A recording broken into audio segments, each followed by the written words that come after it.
maan deemna karaa daandii haqaatirra deemna daanduma dhugaatirra deemna yaadni kun yaaduma dhugaati yaaduma jiru odoona ta'e akkanan godha namni jettan yoo jiraatan jechuudha komentii irratti naaf keessu jechuudha. Namni tokko edda filannoo biraa godhatee jiraachuun barbaada firii ta'ee jiraachuun barbaada si wajjin rakkachuu hin barbaadu jedhee raawwatee filannoo biraa bakka itti firii ta'ee jiraachuu barbaadu sana bakka itti gammadee jiraachuu barbaadu sana yeroo itti isa gammachiisuu barbaadetti shamaras ta'e dhiiras ta'e jechuudha yeroo itti namicha sana gammachiisuu barbaadetti yeroo itti firii ta'ee jiraachuu barbaade yeroo itti cinqii takka hin barbaannetti yaada takka hin barbaannetti deemee raawwatee itti jiraatee gaafa immoo yaadicha isaa sana xumuratee firii ta'ee dhimma isaa sana xumuratee jedhetti dhufeensi faana jiraadha. Dhufeensi faana jiraadha. Lakkii anaaf anaa maatii kan koo naaf wayyaa maatii koo wajjin jiraachuu naaf wayyaa gaafa siin jedhamu garaadhuma maaliitu tutu.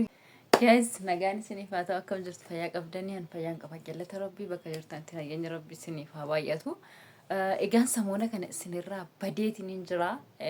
Egaa waan maal takka na balleesse hin beektu maaliifin iccitii dudduuba jirtu hin beektu waan ta'eef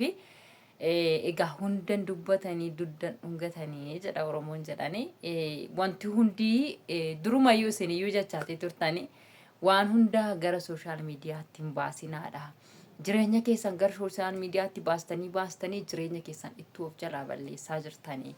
Jettanii raawwatanii dubbataatii turtan jechuudha. Haa ta'u malee jireenyi yeroo takka badde taananii ishee waan deebitu miti borcamaatuma teessi maleedha. Waan achi as deebitee nageenya godhattu natti hin fakkaatu akka kan kootitti jechuudha. Achi as deebi'ee nageenya godhata natti hin fakkaatu garuu borcamaatuma jiraata malee jechuudha.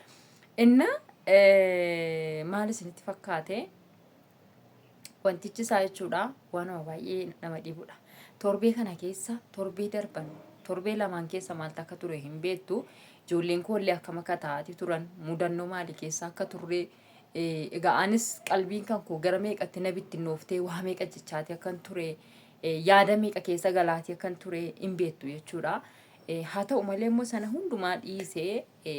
egaa ani durumas ilmoo koo caaltifadhe waa hundumarraayyuu jechuudha. Isma dhugaa dubbachuudhaaf natti kolbaartii waarteen as teessee isma dhugaa dubbachuudhaaf ani entaniif miti ijoollee kana waan ittiin guddisu dhabeeti miti kallattii kamiin ni argadhaan ijoollee waan ittiin guddisu kallattii kamiin iyyuu nan argadha jechuudha. Waan ittiin guddisu dhabu dhugaa dubbachuudhaaf yoo ta'e garuu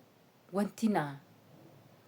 ana keessa koo na miidhu yookiin immoo wanti anaan natti dhaga'amu maanni yoo ta'e namuma ilaaluu bakka jira mitiire haamileen keessan isiniif hin hojjetu. Amma siistariin maallaan jetti dheessa deemtaa hin dheessitaa reenaan jetti hindee kanan nama kana ija isaanii fuulduraa dheessuu hin qabne isaan ija isaanii fuuldura taa'ee aaruun qabaaree ani meelaa mamee fakkeenyaa fi inaaru yoo jetteyyuu inaaru waan kana bakka inaaru kana gochuu hin qabu akkas ta'uu hin qabu bakka of siireesii of godhee raawwadheeta waan kana akkas ta'uu hin qabu siireesidha bakka sirees ta'ee tanan hojjechuu qabu waan tokko gaafa jetteyyuu barii wanti tokko sitti dhaga'ama sitti dhufa bakka keessa keetti wanti si aarsu wayii nama arguu dandeessa bakka waa baay'eedhaan jechuudha keessi kee kan si aaru sababa kana ta'eefu ani maqaa namaallee hin na'u namarratti irree viidiyoo hin hojjedhu jedhee dhiise mitiire waa hunduma isaayyuu so garuu wanti nama aarsu hin dhabamu jechuudha. Wanti nama aarsu hin dhabamu aaruu hin waan si aarsu wayii argita jechuudha waan si aarsu wayii sitti dhufa sababa kana ta'eefu yeroo sana maayinni ati wanta ati yaaddu osoon ija nama kanaa dura jiraachuu baadhee osoon irraa fagaadhee kana hundumaa hin argu miti kana hundumaayyuu arkee hin aaru miti kan jettu keessa keetti sitti dhufa jechuudha. Anis amma yaada kanan yaade ijoolleen kan koo garuu naaf hin saramne jechuudha haala sanaanii. Haa ta'u malee waaqayyo isaan eebbisu rakkoo hin qabu ani utoonni isaan faana natti urjii ani osoo natti tolee jechuudha isaan faana jiraadhee isaan iddoo guddaa qaqqabsiifadhee natti tola jechuudha. Garuu ammas natti badeeti miti garuu gadi baataa hojii wayitiif ba'uu dandeessa saba gargaraatiif jechuudha alatti gadi ba'uu dandeessa gaafa karaarra deemtu gaafa waan tokkoof gadi baatu inni argita nama kana jechuudha. Inni argita siyaasa bakka jireenyichi ati itti jirtuu fi jireenyichi namni sun itti jiru gaafa argitu hojii isaanii gaafa argitu si galee hojii hoosiin jedhu kaa waa baay'eetu jira namni mee dalagateetuma isaa of jiraachisu kana qofa miti waa hedduutu jira jechuudha. Innaa waan kana hunduma gaafa argitu maal taata inaarta jechuudha. Keessattuu immoo gaafa ilmoo isaanii daa'ima isaanii qabattee raawwattee har'a yeroo kanatti otoo illee tokko jiraadhe akkamittiin bahee gala akkaman ta'a yaada maal bakka yaada keetu keessa dhufa beektaa keessa si dhufa jechuudha wanti hundinuu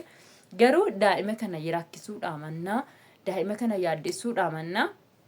waan hundumaa obsitee cakkantee jiraachuun gaariidha kan jedhuu fi egaa waan hundumaa nan dhiise rabbi immoo naatti araaramu kana hundumaa waanan godhe waanan jedhe hundumaa buuyyu waan dhiifama naafaa godhu egaa karaa fuulduraatiif immoo jabina garaa yeroo tokko jira mitiiree rabbi mee garaa gixxim godhe si jabeessa jechuudha osoo namni si miidhe tokko jechuudha waanuma fedhe si godhe osoo asumatti waan barbaade si godhe gaafa ati bara omaa osoo sitti fakkaate si bira darbitutu jira soo rabbi akkasitti garaa naafaa jabeessu. Haa ta'u malee torbee kana keessa gaa ijoolleen dubbisaniitii turanii siistariin illee as dhuftee haasa'aatii turte dhageessaniitii jirtu ijoolleen illee dubbisaniitii jiru jechuudha akka nuti wal argine illee waliin haasofnu sijjammaranii fi inni waliin gara seeratiinis deemne seerris gara murteessatti murteessee jira maaliifiini seerri koo calliseetuma miti kan dubbatu hin ilaale jechuudha waan hunduma saayyuu rakkinni gara eenyu akka jirtu ilaaleeti jechuudha akkasuma immoo waan qabdu jechuudha gara irmee caalmaa kamtu dalagee eentu fide wanti kun akkamitti dhufe maal hojjettaniiti maalirraan wanti kun kan uumamuu danda'e kan jedhu kun qorata seerriin qorata callisee miti lafumaa ka'ee akkuma namaa seerrii hin murteessu callisee jechuudha so in qorata waan hundumaayyuu so gaa wanti hundinuyyuu wanti gara seeratiin xumurameera waan gara seeratiin deemnu kanaan booda maatii hin qabnu yoo gaafa gara itti goru garnaanis garasiinis gaafa itti cuccufamuu ta'u egaa har'a ijoollettis dhiyaatee ijoolleenis immoo garaa isaanii ijoollee argee daa'ima waan ta'eef wanti isaan beekan tokko illee hin jiru garaa isaanii argee raawwatee ijoollee kana garaa laaffifataa akka isaan ani isaan gateellee isaan biraan deemnee akkasuma egaa waa baay'ee dubbatama waa baay'ee baasanii hin dubbatanii akkas godhee ijoollee kana baay'ee garaa laaffisaaniitiin jira ijoolleen akka waan ani kunoo isaan abbaa isaanirraa isaan fageessuu fedhu jira mitiiree amala akkasiitiin isaanitti ijoolletti dhiyaatatee jira ani immoo akkan jedheenitti egaa viidiyoo muraasa nan qaba viidiyoo sana isiniif hin gallakkisa gaafa wanti ta'e gara murtaa'etti murtaa'e amma maal isiniin jechuun barbaade seetanii egaa kana dura waan darbe hundumaa hin beektu waan ta'eef isinitti odeessee jira amma danda'a ta'e isinitti odeessee jira argitaniitii jirtu isarraas dhageessaniitii jirtu amma wanti ta'aatii jiru maal isinitti fakkaata akka waan ammallee jechuudha deebi'ee raawwatee ijoollee faana mana tokko keessa jiraachuu fedhuuti jechuudha yaannichi jedhamu yaanni kuni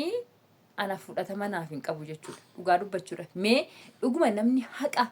haqumaan deemna karaa daandii haqaatirra deemna daanduma dhugaatirra deemna yaanni kun yaaduma dhugaati yaaduma jiru odoona ta'e akkanan godha namni jettan yoo jiraatan jechuudha komentii irratti naaf keessu jechuudha namni tokko edda filannoo biraa godhatee jiraachuun barbaada firii ta'ee jiraachuun barbaada si wajjin rakkachuu hin barbaadu jedhee raawwatee filannoo biraa bakka itti firii ta'ee jiraachuu barbaadu sana bakka itti gammadee jiraachuu barbaadu sana yeroo itti isa gammachiisuu barbaadetti shamaras ta'e dhiiras ta'e jechuudha yeroo itti namicha sana gammachiisuu barbaadetti yeroo itti firii ta'ee jiraachuu barbaade yeroo itti cinqii takka hin barbaannetti yaada takka hin barbaannetti deemee raawwatee itti jiraatee gaafa immoo yaadicha isaa sana xumuratee firii ta'ee dhimma isaa sana xumuratee jedhetti dhufeensi faana jiraadha. Dhufeensi faana jiraadha. Lakkii anaa maatii kan koo naaf wayyaa maatii koo wajjin jiraachuu naaf wayyaa gaafa siin jedhamu garaadhuma maaliitu tuyyuu waan kana tole gammachuudhaan simattee raawwattee harkaa cabacabdee fi simattee fudhatta moo yaanni kun boroo akkami jettee keessa keetti yaada biraasitti ta'ee sitti dhufa. Ani akka kan kootiiti jechuudha yeroo nan itti namni na barbaachisutti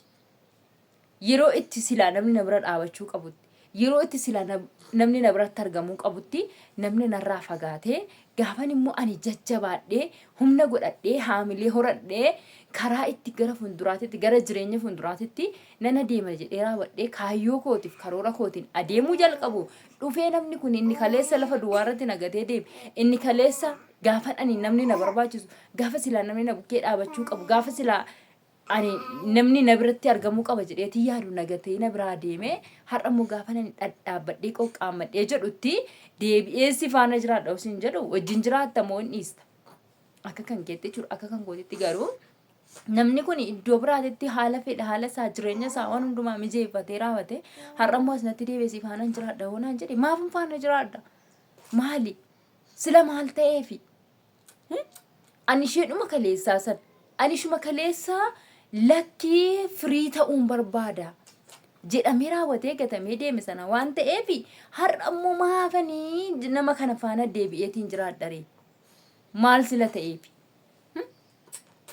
jireenyichi kaleessa firii isa taasisee isa jiraachisuu dadhabe sun har'a firii taasisee jiraachisaa hin jiraachisu waan ta'eef jechuudha jireenyichi jireenyuma sana እንደውም jaalli jireenya qaalaatii deemaa jira jechuudha haalli jireenya እንደውም yeroo sana wayya amma qaalaatii deemaa jira wanti hundinuu jechuudha wanti hundinuu qaalaatii deemaa jira soo sila kana ta'eefuu ani amma kanadha jechuudha kan baay'ee tokko na rakkisaatii jiru kanadha jechuudha sammuna kanallee wakkan sooshaal miidiyaa irraa illee waan tokko illee akka hin hojjenne sooshaal miidiyaa irraa na fayyeessaa jiru beellama asiif achi deemuu jechuudha beellama ijoollee faana beellama godhatanii siistarii faana beellama godhatanii achi deemna as deemu iddoo kanaatitti koottu iddoo akkasiitti koottu maal roo maalidha waan akkana ani maqaa keessan dhahuu hin barbaadu nama kamiyyuu haa ta'uti jechuudha kana dura maqaa koo hin dhayini narratti viidiyoo hin hojjetini waan naan jedhameef dhiiseera maalittiin deemaa jira